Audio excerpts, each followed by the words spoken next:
Hello everyone, आज के इस वीडियो में हम पढ़ने वाले हैं क्लास 9th और क्लास 11th रसायन विज्ञान का बहुत ही इंपॉर्टेंट टॉपिक जो है समस्थानिक, समभारिक और समन्यूट्रॉनिक। तो समस्थानिक किसे कहते हैं, समभारिक किसे कहते हैं और समन्यूट्रॉनिक किसे कहते हैं, इन दोनों का परिभाषा क्या होता है, एग्जाम्पल क्या होता है, इस वीडियो में हम समझेंगे। अब मैं आपको विश्वास दिलाता हूँ कि बहुत ही आसानी तरीके से आपको समझ में भी आएगा और आपको इसी वीडियो में याद भी हो जाएगा। तो चलिए दोस्तों, अपने टॉपिक को स्टार्ट करते हैं। तो यहाँ पे हमने लिख दिया है सबसे पहले समस्थानिक। और समस्थानिक, समभारिक और समन्यूट्रॉनिक का हमने परिभाषा भी लिख दिया है, परंतु परिभाषा की ओर देखने की कोई जरूरत नहीं है, आपको परिभाषा याद हो जाएगा। तो देखिए कैसे समस्थानिक का परिभाषा क्या होता है। तो देखिए, ऐसा कोई भी तत्व जिसका परमाणु क्रमांक, समझिएगा, ऐसा कोई भी तत्व जिसका क्या हो, जिसका जो परमाणु क्रमांक होता है,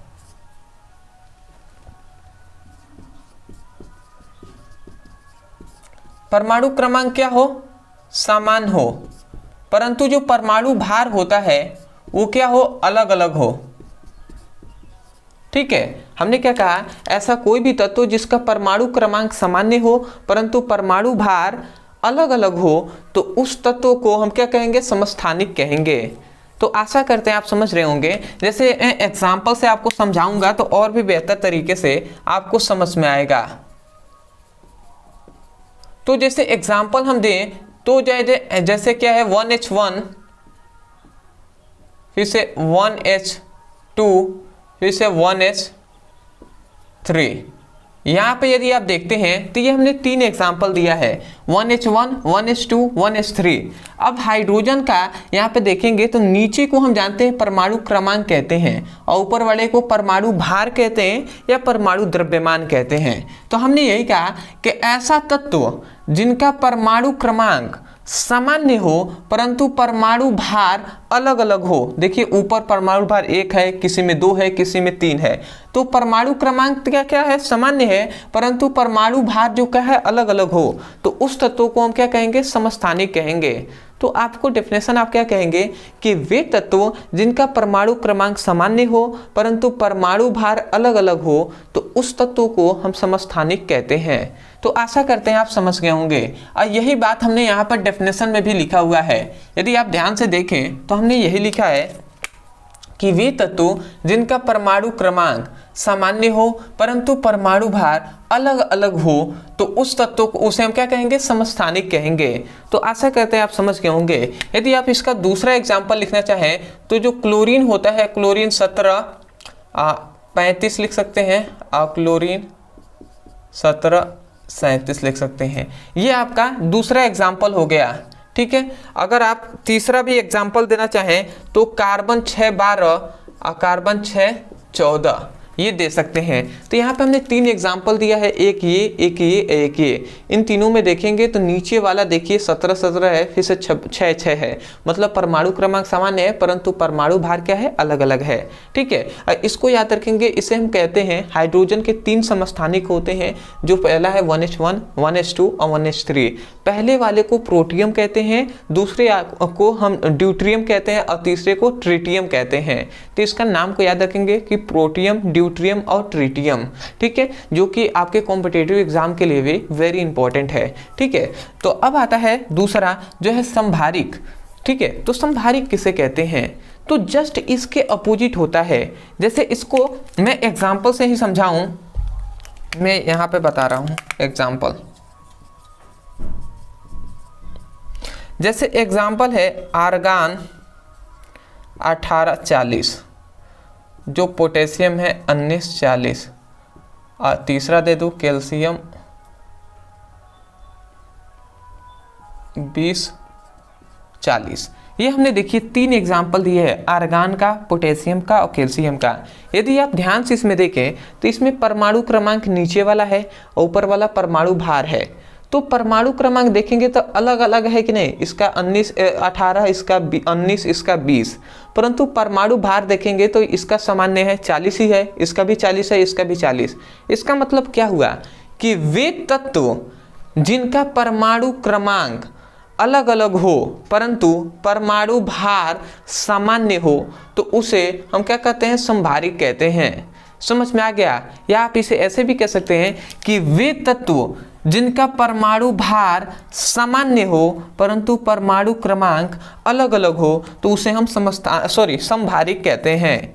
तो यही बात हमने यहाँ पे डेफिनेशन में भी लिखा है कि वे तत्व जिनका परमाणु क्रमांक सामान्य परंतु परमाणु जो क्या होता है परमाणु भार सामान्य परंतु परमाणु क्रमांक अलग अलग हो तो उसे हम क्या कहते हैं, समभारिक कहते हैं। तो आशा करते हैं कि आपको डेफिनेशन और परिभाषा समझ में आ गया होगा। तो अब आते हैं हम अपने तीसरे टॉपिक पे जो है सम न्यूट्रॉनिक।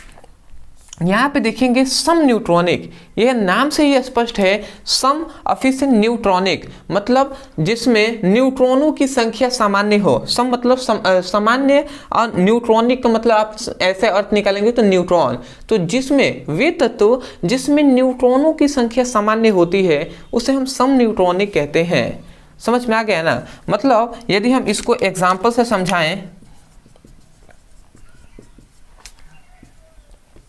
तो जो क्लोरीन का हम एक समस्थानिक ले लेते हैं जो है 1737 का, दूसरा हम ले लेंगे आर्गन 1838 का, और जो क्या है 19 पोटेशियम का ले लेते हैं 39। ये हमने देखिए यहाँ पे हमने 3 एग्जाम्पल लिए हैं। एक है क्लोरीन का एक समस्थानिक लिया है जो है 1737, 1838 और जो पोटेशियम है जिसका 19 और 39 है। तो यदि आप इसमें ध्यान से देखें तो देखेंगे तो परमाणु क्रमांक इसका 17 है, इसका 18, इसका 19, मतलब परमाणु क्रमांक भी अलग अलग है प्रत्येक जो क्या है तत्व है। परंतु परमाणु भार पे भी ध्यान दें तो इन तीनों का अलग है, इसका 37, इसका 38, इसका 39। इसका मतलब हमें क्या हुआ कि ऐसे तत्व जिनका परमाणु क्रमांक और परमाणु भार दोनों अलग अलग हों परंतु न्यूट्रॉनों की संख्या, क्या यहाँ पे याद रखेंगे, न्यूट्रॉनों की संख्या, न्यूट्रॉनों की संख्या क्या हो, सामान्य हो, तो उसे हम क्या कहेंगे, सम न्यूट्रॉनिक कहेंगे। तो यदि आपसे कोई डेफिनेशन पूछते हैं या कोई भी टीचर आपसे डेफिनेशन पूछते हैं तो आप कहेंगे कि वे तत्व जिनका परमाणु क्रमांक अलग अलग हो, मतलब वे तत्व जिनका परमाणु क्रमांक और परमाणु भार अलग अलग हो परंतु न्यूट्रॉनों की संख्या सामान्य हो तो उसे हम सम न्यूट्रॉनिक कहते हैं। और वही बात हमने यहाँ पे लिखा है कि वे तत्व जिनका परमाणु क्रमांक और परमाणु भार अलग अलग हो परंतु क्या है, न्यूट्रॉनों की संख्या सामान्य हो तो उसे हम सम न्यूट्रॉनिक कहते हैं। तो आशा करते हैं आप समझ गए होंगे। अदरवाइज आप ये सोच रहे होंगे कि कैसे पता चलेगा कि इसमें न्यूट्रॉनों की संख्या सामान्य है, तो इसको भी हम समझ लेते हैं। तो देखिए न्यूट्रॉनों की संख्या को, न्यूट्रॉन को हम n से लिखते हैं, ठीक है, तो हम n लिख दिए। अब न्यूट्रॉनों की संख्या निकालना होता है तो याद रखेंगे कि ऊपर वाले में से नीचे वाले को घटा देते हैं, मतलब परमाणु भार में से परमाणु क्रमांक को घटाते हैं। तो इसका परमाणु, न्यूट्रॉनों की संख्या निकालना है तो परमाणु भार में से परमाणु क्रमांक को घटा देंगे। तो यदि हम 37 में से क्या करते हैं, 17 को घटाते हैं तो आप बताइए कितना आएगा। 37 10 27, 27 10 37 मतलब 20 आएगा। मतलब न्यूट्रॉनों की संख्या क्या हो गया, क्लोरीन में 20 होगा। उसी प्रकार यदि हम आर्गन का निकालें तो आर्गन का यदि निकालें तो आर्गन का है 38, मतलब परमाणु भार में से हम परमाणु क्रमांक को घटाएंगे तो ये है 18, तो 38 में से 18 गया तो ये भी 20 आएगा। इसी प्रकार 39 में से भी 19 जाएगा तो क्या आएगा, 20 ही आएगा। तो यदि आप देखें तो न्यूट्रॉनों की संख्या क्या आ रही है, सामान्य आ रही है कि नहीं।